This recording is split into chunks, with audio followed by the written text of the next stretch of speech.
그러니까 제가 진단할 때는 규제 완화는 틀린 전술이에요. 규제 완화는 시장을 안정화시킬 수 없어요. 지금 집을 산다라고 가정을 하면 손해볼 일만 남은 거예요. 네. 머니인사이드 구독자 여러분 반갑습니다. 몇 달 됐나요? 2달 좀 넘었죠. 전에 이제 촬영할 때 제 구독자보다 적었었거든요. 지금 이제 저보다 구독자가 더 많아지셨더라고요. 네. 축하드립니다. 저는 아파트 사이클 연구소 채널을 운영하고 있는 이현철이라고 합니다. 반갑습니다.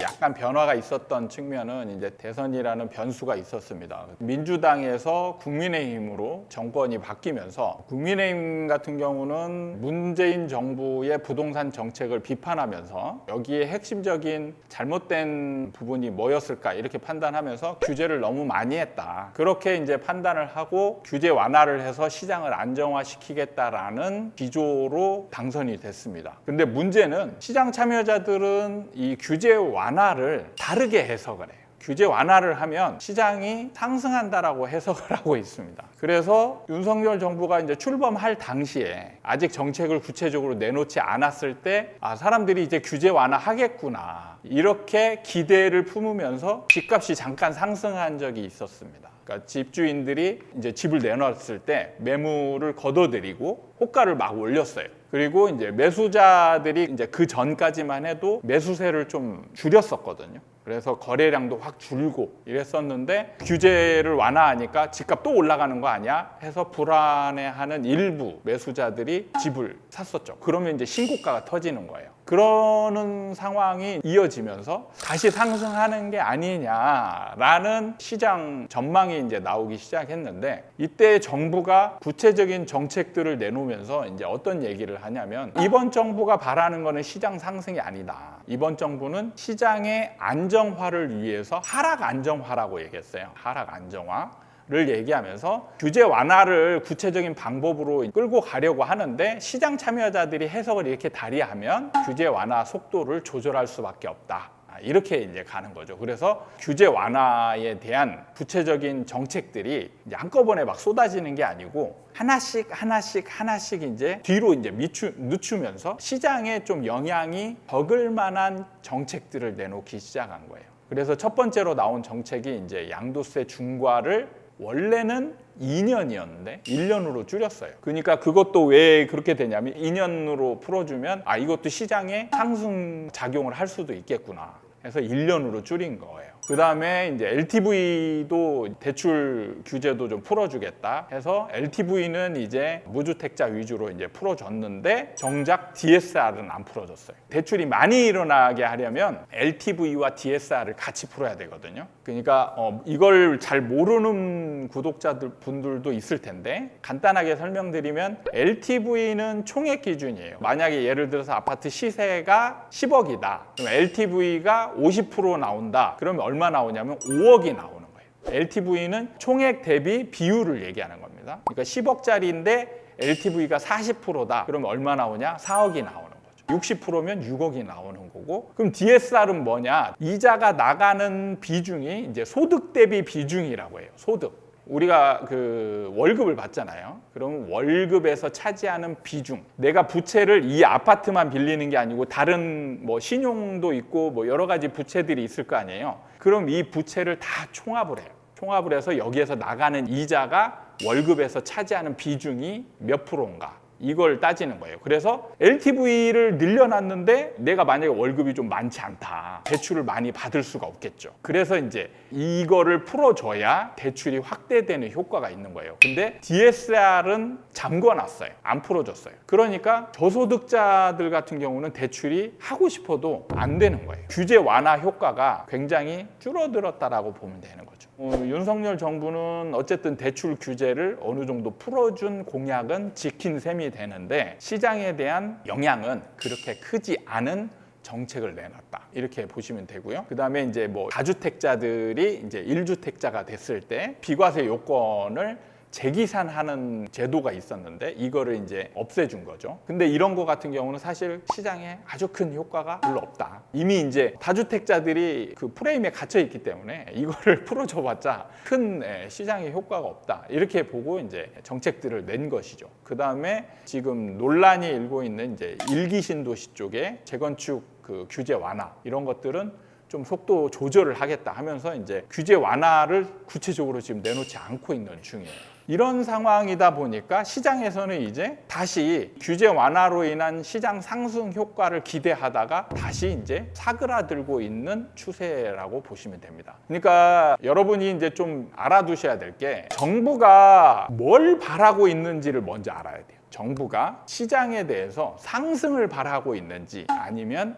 안정을 바라고 있는지 아니면 어느 정도 하락을 바라고 있는지 그거에 따라서 구체적인 방법을 내놓을 텐데 만약에 이 방법이 약간 틀릴 수도 있거든요. 그러니까 제가 진단할 때는 규제 완화는 틀린 전술이에요. 규제 완화는 시장을 안정화시킬 수 없어요. 지금 단계에서 규제 완화를 다 풀어버리면 폭등해버려요.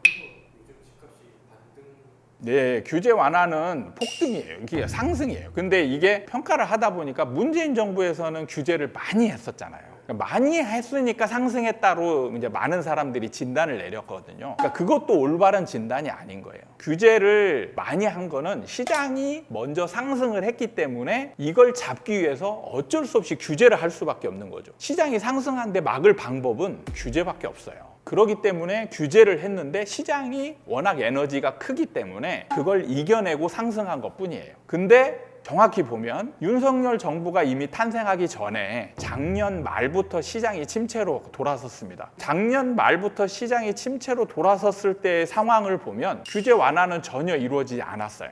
문재인 정부 시절이었단 말이죠. 문재인 정부 시절에 드디어 이제 시장이 하락으로 이렇게 약간 침체로 넘어갔단 말이에요. 그럼 그게 왜 그렇게 됐는지를 알아야 되는 거죠. 규제 때문에 상승했다라고 한다면 그때 규제를 풀어준 적이 없기 때문에 계속 상승해야 맞는 것이죠. 그런데 꺾였단 말이에요. 그건 뭐냐면 그때부터 이제 규제의 누적 효과라고 해서 우리 운동 법칙에 보면 양질 전환의 법칙이라고 있잖아요. 양이 적을 때는 효과가 없다가 이게 쌓이면 나중에 질적인 변화를 이루는, 근데 이게 사회 현상에도 적용이 돼요. 그러니까 규제가 하나씩 낼 때는 큰 효과를 못 내다가 그동안에 30여 차례에 가까운 많은 정책들이 이제 누적이 되니까 매수자들을 굉장히 축소를 시켰어요. 그리고 가격은 어쨌든 올랐어요. 그러니까 매수자들이 이제 시장에 참여하기가 어려운 시장이 된 거예요. 그러니까 매수자들이 지금 집을 안 사기 시작했다는 거죠.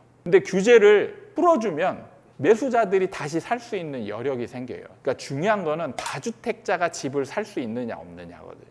근데 규제로 인해서 다주택자들은 지금 서울 수도권에서는 거의 집을 못 사요. 그래서 이제 그동안에 서울 수도권에서는 무주택자 위주로 이제 매수가 이루어졌거든요. 그 무주택자들이 약간 패닉 바잉, 영끌 바잉, 이런 공포 심리에 의한 적극적인 매수로 인해서 시장이 상승했어요. 근데 이거를 2020년 말과 2021년 초에 보면 대량 거래가 일어나거든요. 엄청나게 많은 거래가 일어나는데 많은 무주택자들이 이때 다 샀단 말이에요.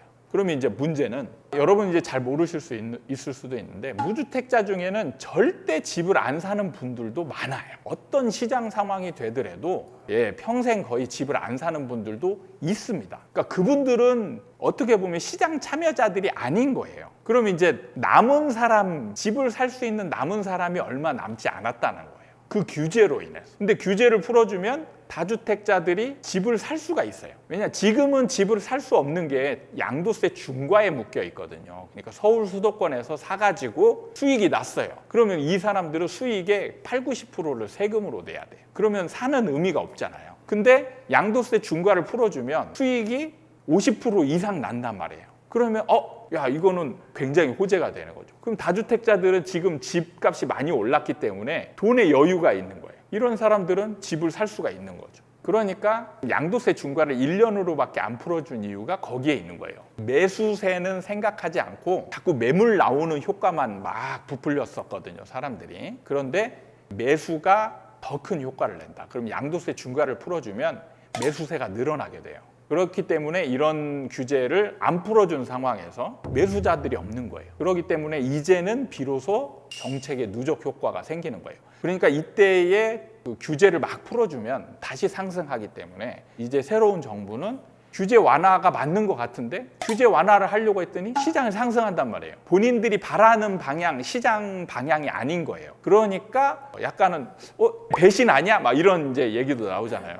규제 완화한다고 해놓고 왜 안 하냐. 그건 뭐냐면 시장 참여자들이 지금 잘못 받아들이는 거예요. 전제가 정부는 시장 안정화를 위해서 규제 완화를 선택한 거지 상승을 위해서 규제 완화를 선택한 게 아니다라는 거예요. 그래서 정부가 바라는 건 뭐냐가 가장 중요한 거예요. 정부가 바라는 거는 시장의 상승이 아니고 시장의 하락 안정화예요. 하락 안정화. 사실은 우리나라 지지층은 거의 콘크리트 지지층이거든요. 민주당 30%, 그다음에 국민의힘 거의 30%예요. 유동층이 이제 한 40%가 왔다 갔다 해요. 이 캐스팅 보트를 쥐고 있는 게 유동층이에요. 유동층은 특징이 뭐냐면 그냥 안정화가 최고예요. 대부분이. 어느 한 방향으로 극단으로 움직이는 거를 굉장히 두려워해요. 집을 가졌지만 집값 올라가는 건 좀 멈췄으면 좋겠다라고 얘기하는 사람들도 꽤 많아요. 그런 사람들이 바로 유동층에 있는 거예요. 그러면은 정부가 어느 한 지지층만을 위해서 하게 되면 반대급부가 생기죠. 그럼 유동층이 반대쪽으로 옮기는 거예요. 이 문재인 정부가 민주당이 패한 가장 큰 이유가 그런 측면이 좀 있는 거예요. 그러니까 다주택자를 너무 때려잡으려고 하는, 너무 무주택자만 위하려고 하는 그런 정책들 때문에 반발 심리가 굉장히 많이, 그럼에도 불구하고 시장을 못 잡았잖아요. 그게 있기 때문에 다음 정부한테는 안정을 만들어 주겠지라는 기대를 하는 거예요. 그렇기 때문에 이제 유동층 같은 경우는 규제 완화를 시켜서 상승을 만들어 버리면 다음 선거에서 표를 안 주게 되죠. 그렇기 때문에 정부가 항상 유동층을 고려해서 안정화의 목표가 생기는 이유예요. 그러니까 모든 정책에 있어서는 안정화가 최우선이에요. 급격하게 변화하는 시장은 정부한테 전혀 도움이 되지 않습니다. 그래서 여러분들이 정부가 뭘 원하는지, 그리고 정부의 정책의 방향이 어떻게 되는지 이런 측면을 면밀히 지켜보면서 해야지, 여러분들이 약간 아전인수격으로 이렇게 해석을 미리 해서 하면 안 된다, 이렇게 보시면 되는 겁니다. 지금은 집을 살 때가 아니에요. 정부도 시장을 하락 안정화시키려고 노력하고 있잖아요. 정부는 지금 가만히 있기만 하면 하락으로 넘어가요. 그러니까 상승으로 하기 위해서 노력하지만 않으면 시장은 이제 무조건 하락으로 가게 돼 있어요. 여러분들이 지금 집을 산다라고 가정을 하면 손해볼 일만 남은 거예요. 근데 우리나라는 전세라는 다른 나라에 없는 정말 특별한 제도가 있어요.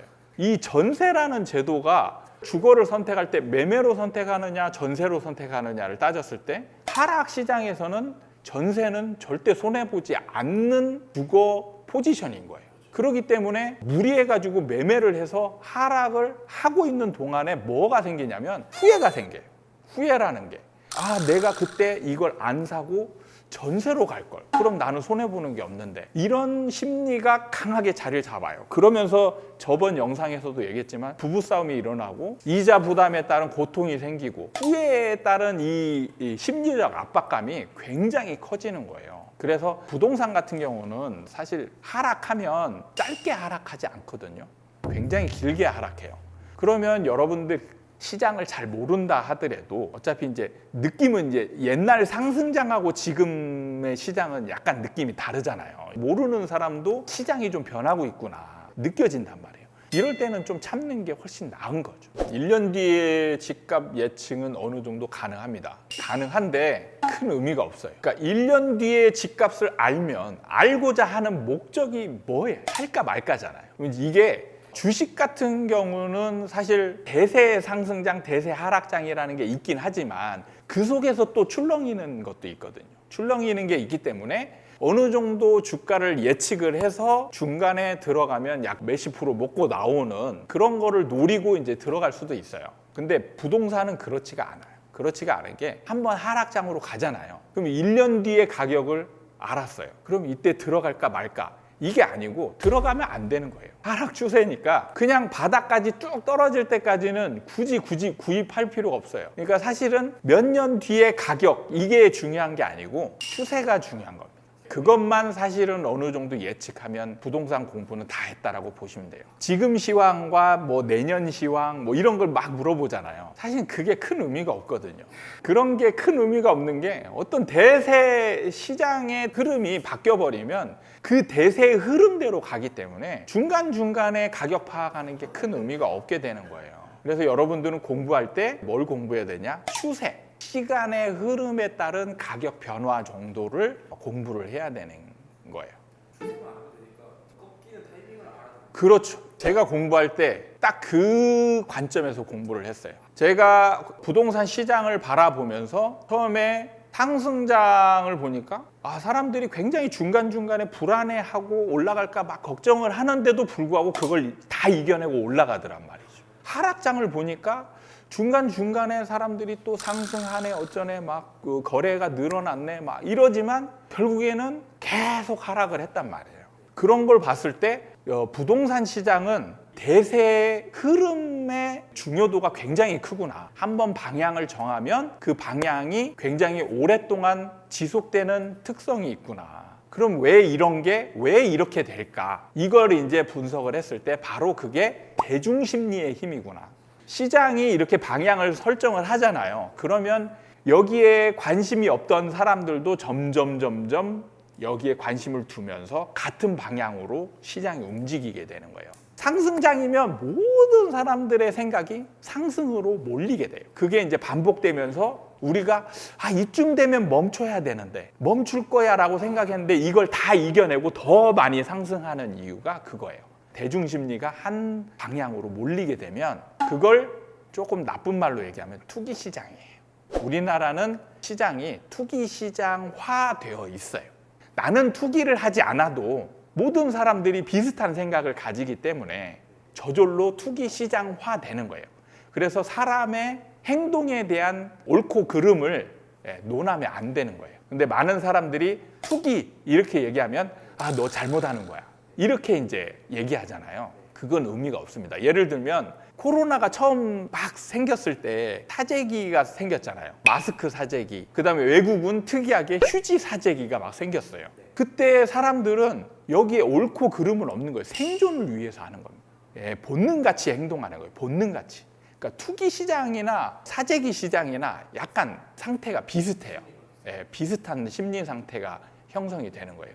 그래서 사람들은 절박감에 시장에 참여하게 되는 거예요. 여기에서 이제 잘하고 잘못하고 이건 없는 거예요. 왜냐하면 절박하니까. 내가 죽게 생겼는데 내가 지금 집을 안 사면 나는 죽을 것 같은데 그래서 들어가는 거예요. 하락장도 마찬가지입니다. 하락장도 계속 떨어지잖아요. 계속 떨어지면 사람들이 거기에 같이 합류하게 돼요. 그래서 매수자들은 집을 더 안 사게 되고 매도자들은 계속 반복해서 이제 팔게 되고 그래서 계속 떨어지는 그런 상황이 되는 거예요. 그럼 도대체 추세를 전환시키는 건 뭐냐? 비트코인에도 적용되고 주식에도 적용되고 부동산에도 적용되는 똑같은 원리인데 그럼 그 상품별로 요인들이 이제 다를 거란 말이에요. 세계적인 석학들이 투기 시장에 대한 연구를 엄청 많이 했어요. 근데 그 사람들이 결론을 내린 건 뭐냐면 추세를 변화시키는 요인을 찾지 못했어요. 알 수 없는 원인에 의해서 오르기 시작했고 이게 오르기 시작하는 것을 반복하다 보니까 사람들이 여기에 몰려들기 시작했고 이러면서 이제 투기 시장화되고 이제 여기서 더 큰 바보 이론이 적용이 되는 거예요. 나보다 더 바보가 사고 더 위에 있는 걸 그리고 그 사람보다 더 바보가 그 위에 걸 사고 이러면서 끊임없이 상승한다. 이 사람들의 심리 상태를 명확하게 파악하지 못하고 있기 때문에 이걸 바보로 표현하는 겁니다. 왜냐하면 냉철하게 보면 이 사람들이 바보 같은 행위를 한다라고 보는 거죠. 이제는 빠져나와야 되는데 네가 빠져나오면 이게 이제 더 이상 올라가지 않는데 바보가 네가 계속 참여함으로 인해서 계속 상승하는 시장이 되는 거예요. 부동산은 거주가 목적이에요. 원래는. 근데 지금 우리나라 사람들은 제가 수천 명을 상담하면서 이 속에 사실 겉으로는 실거주라고 얘기를 하죠. 근데 쌀 때는 정말 안 사요. 오히려 우리가 일반 수요 공급 곡선 어떤 상품을 대할 때 쌀 때 사고 비쌀 때 팔아야 되잖아요. 근데 쌀 때 절대 안 사요. 비쌀 때 사. 그럼 왜 그러냐? 올라가냐 안 올라가냐의 목적이 있는 거예요. 그러니까 떨어지니까 싸지만 더 떨어질 것 같으니까 안 사는 거예요. 그러니까 거주의 목적이 있다기보다는 포커스는 가격에, 그리고 가격보다 가격의 움직임에 포커스가 다 맞춰져 있는 거예요. 그건 뭐냐면 이거는 투자 상품인 거예요. 그러니까 우리나라 사람들은 이제 완전하게, 거의 완전하게 투자 상품으로 자리를 잡았어요. 수요 목적은 원래 거주였는데 거주에서 오로지 시세 차익용으로 수요의 목적이 바뀌었다는 거죠. 그게 바로 투기 시장이라는 겁니다. 투기 시장은 그럼 왜 중요하냐? 투기 시장이 됐을 때는 오름 폭이, 오르고 내리는 폭이 일반 시장하고 완전히 다른 거예요. 그래서 많은 사람들이 실수하는 게 뭐냐면 정말 여러분들이 사고 싶은 집을 누군가는 샀어요. 샀는데 일찍 팔아버려요. 일찍 팔아버립니다. 여러분 아마 그래프를 한번, 부동산의 실거래가 그래프를 보세요. 그러면 2006년부터 2022년까지 수없이 많은 거래가 찍혀 있습니다. 그러면 자, 2014년부터 22년까지는 그냥 상승만 쭉 해왔단 말이에요. 그러면 자, 내가 만약에 2014년에 강남 집을 가지고 있었다. 뭐 언제 팔았을까? 이거는 22년이라고 얘기하는 분은 자기 자신을 모르는 사람이에요. 이거는 뭐냐면 우리나라 부동산 시장에 대한 특성을 알고 있느냐 안 알고 있느냐, 아니면 본능적으로 느끼고 있느냐에 따라서 완전히 달라져요. 일반 시장이라고 생각하는 사람들은 언제 파냐면 2014년에 가지고 있었잖아요. 최소 2015년, 16년에 거의 다 팔아버립니다. 그게 왜냐면 이 정도 올랐으면 어마어마하게 오른 거예요. 우리가 생각하는 시장, 일반 시장에서 생각하는 수익은 낮은 거예요. 그래서 제가 투기 시장을 알려주려고 노력하는 이유가 그거예요. 투기 시장에서의 수익에 올라가는 정도는 어마어마한 거죠. 비트코인을 생각해봐요. 코인 시장 난리잖아요. 100배, 1000배가 아니고 그보다 더 많은 상승률을 기록한 코인들도 많잖아요. 그게 바로 투기 시장이에요. 일반 시장에서는 우리가 주식 시장에 들어갈 때 기대 수익률을 몇 프로 잡냐? 워렌 버핏이 1년에 20%밖에 안 잡습니다. 주식 시장의 가장 대가라고 얘기하는 워렌 버핏이 1년에 20%밖에 노리지 않아요. 그게 일반적인 시장이에요. 그렇기 때문에 일반 사람들은 집을 샀을 때 투기 시장이라고 생각하지 않잖아요. 정말 한 50% 정도 되면 정말 많이 올랐다. 예를 들면 5억짜리 집을 샀는데 2억 5천이 올랐어요. 어마어마하게 올라간 거잖아요. 기분 좋게 팔죠. 기분 좋게 팔고 몇 년 뒤에 울어요. 내가 왜 그때 팔았을까? 이겁니다. 그건 뭐냐? 왜 이런 행동을 하느냐? 시장의 특성을 모르기 때문에 그런 거예요. 시장의 특성을 아는 사람들은 버틸 수가 있는 거예요. 그러니까 코인 시장은 젊은 사람들은 잘 알죠. 이미 투기 시장화돼 있고, 야, 얘네들은 한번 사면은 오를 때 어마어마하게 오르더라. 그래서 오히려 젊은 사람들이 잘 버텨요. 근데 나이 든 사람들은 못 버팁니다. 왜냐하면 그런 거에 익숙해 있기 때문에 조금만 올라가면 팔아버리는 거죠. 그래서 사고 팔고 하면서 오히려 나중에 손해를 보는 상황이 벌어지는 거예요. 그래서 이게 하락장으로 넘어갈 때도 마찬가지예요. 길게 하락한다는 거죠. 그게 이제 소용이 없는 이유가 그런 거예요. 저는 연구를 한 게, 원래는 턴을 하려면, 바닥에서 턴을 하려면 대량 거래가 일어나야 돼요. 왜냐하면 나와 있는 매물들이 많잖아요. 매물들이 많은데 이거를 올리려면 이 나와 있는 매물을 다 사들여야 올라갈 수 있는 거잖아요. 그렇죠? 그래서 대량 거래가 일어나는 겁니다. 그런데 부동산은 그렇지 않아요. 부동산은 대량 거래가 일어나지 않습니다. 왜 그러냐면 시간차가 있기 때문에 그래요. 거래가 막 초단위로 빈번하게 일어나는 게 아니잖아요. 부동산은 한 번 일어나면 며칠 동안 거래가 안 일어나기도 해요. 그럼 뭐냐면 시장 참여자들이 이 변화의 움직임에 대한 대응의 시간이 주어지는 거예요. 예를 들면 삼성전자가 만약에 상한가를 치는 정도로 막 가고 있어요. 그럼 내가 지금 팔려고, 지금 예를 들어서 그냥 6만 원인데 지금 분위기를 보니까 오늘 상한가를 칠 것 같아. 그러면 내가 처음에 6만 5천 원에 내놨다가 움직임이 심상치가 않네? 그러면 걷어들이고 상한가에다 내놓겠죠. 근데 주식은 사실은 그런 시간이 주어지지가 않아요. 왜냐하면 내가 처음에 6만 5천 원에 내놨잖아요. 기다리고 있으면 순식간에 매수세가 와서 사버리는 거죠. 그리고 쫙 올려버리잖아요. 대응할 시간적 여유가 없는 거예요. 근데 부동산은 그런 여유가 많거든요. 그래서 뭐냐면 바닥권에서 어느 정도 올라가는 움직임이 보이잖아요. 그러면 매물들이 제자리에 있는 게 아니고 호가를 올려버립니다. 호가를 올려요. 예를 들어서 5억의 매물들이 막 나와 있어요.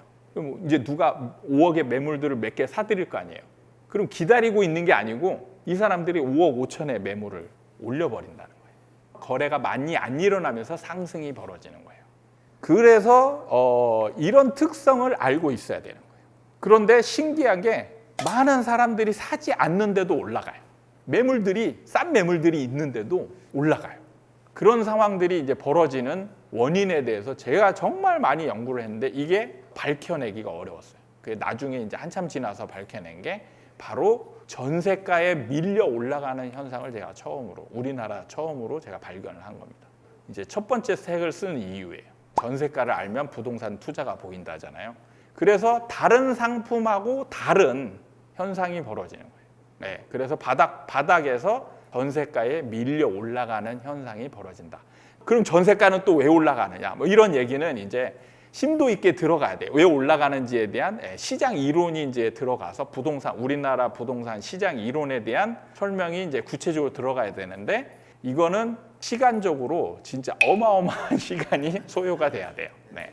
그래서 이제 그런 것들은 이 자리에서는 생략을 하고 나중에 보면 전세가에 밀려서 쭉쭉쭉쭉 올라가면 사람들이 그때부터 심리가 하나 둘씩 상승으로 모여지면서 이제 폭등을 하게 되는 거예요. 그다음에 폭등한 다음에 꺾이는 거는 뭐냐? 우리나라에만 있는 이제 미분양 현상이에요. 그러니까 선분양 제도가 있기 때문에 그래요. 그러니까 집을 짓기 전에 분양부터 하잖아요. 이건 우리나라에만 있어요. 근데 이게 시장을 변화시키는 가장 큰 요인이 되는 겁니다. 그래서 이런 것만 제대로 알고 있으면 여러분들은 우리나라 부동산 시장을 어느 정도 예측을 할 수 있습니다.